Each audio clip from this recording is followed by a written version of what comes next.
Well, hello, hello, hello. This is a quick little update of things that are going on. I'm going to put the link in the description. I'm not really going to read much of it because I'm going to let the video kind of do its thing to just show you what's going on. But go pro trans or else. 20 plus states sue after Biden administration threatens to block funding for non-woke schools.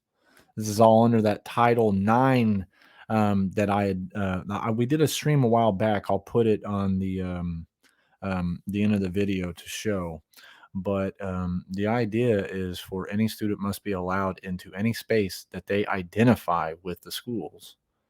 Let's go ahead and watch this from CBN News. Allowed in any space or risk the loss of federal funding. That's what both public and private schools are now facing under the Biden administration's new interpretation of Title IX. States are pushing back on the new requirements for schools regarding students who identify as transgender. Yesterday, 20 attorneys general sued the administration over a policy that could affect school meal programs. Heather Sells has the story. The Biden administration wants all schools that receive federal help to provide open access to bathrooms, locker rooms, and sports based on students' self-perceived gender identity. That desire, however, is hitting some legal roadblocks. There's really no compromise. Sex is either male or female, or as the Biden administration is putting forward, the idea of sex can be overridden by gender identity. And gender identity is simply your self-perception. Attorney Mary Rice Hassan has followed the administration's new interpretation of Title IX, a rule which flips the traditional understanding of sex-segregated spaces. The change forces both public and private schools that rely on federal funding to comply. It's a confusing time for educators, both anyone who receives federal money. That financial pipeline is worth millions, even billions to some states.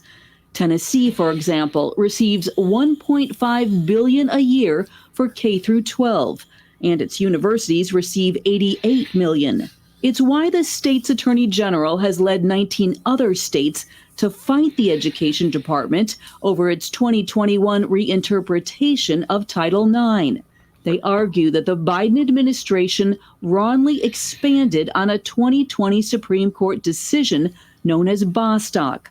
That ruling stated that under federal employment law, sex discrimination includes gender identity and sexual orientation. The Biden administration has expanded Bostock's reach to include Title IX and education. In early July, those 20 states got a reprieve when a federal judge put a temporary hold on the Biden administration's reinterpretation. The federal court made really clear that the Biden administration had taken Bostock too far. Attorney Christiana Kiefer has defended female track athletes forced to compete against boys in Connecticut. In September, the Second Circuit Court of Appeals will hear arguments in that case. For now, the states that sued the Biden administration can protect women's locker rooms, bathrooms, and sports teams. The other 30 states must allow any student in any space or risk the loss of funding. It's not a good place to be. It's very troubling for parents. It's troubling for schools, even private schools that use federal dollars in some way.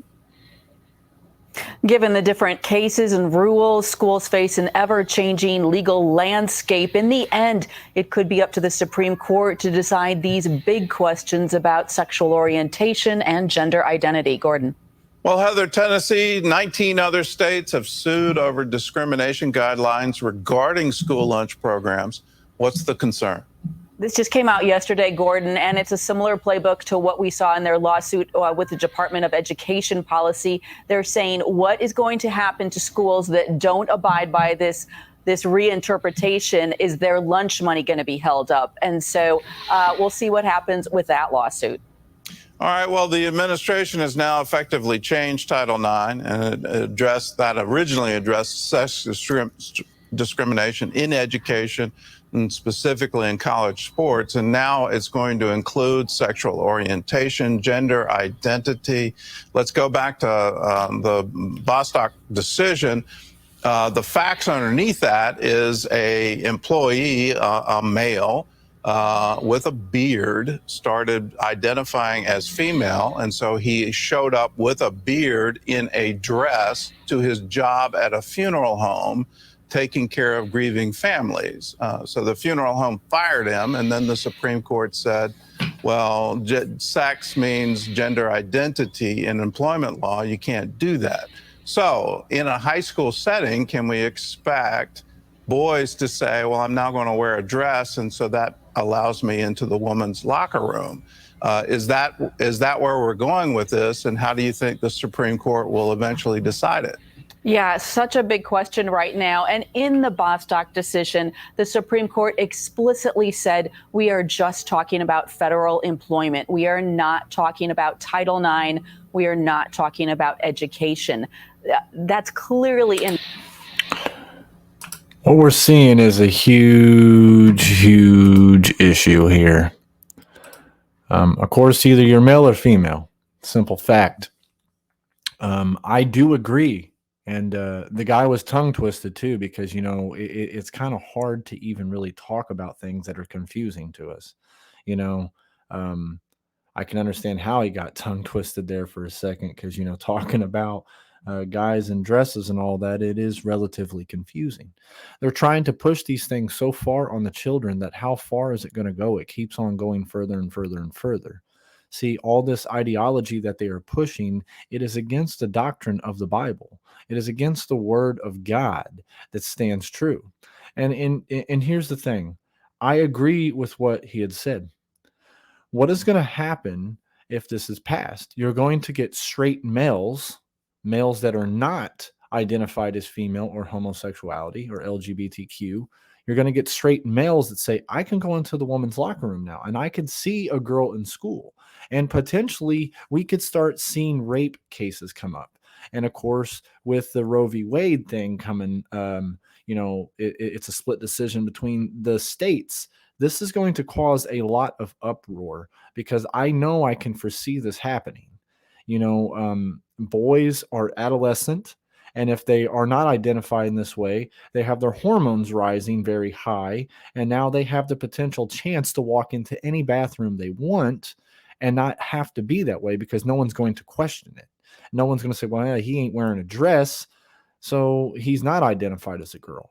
This is going to give a scapegoat for people to do whatever they want to do and do it without no hesitation. May God bless you all. Love you all. Like and subscribe.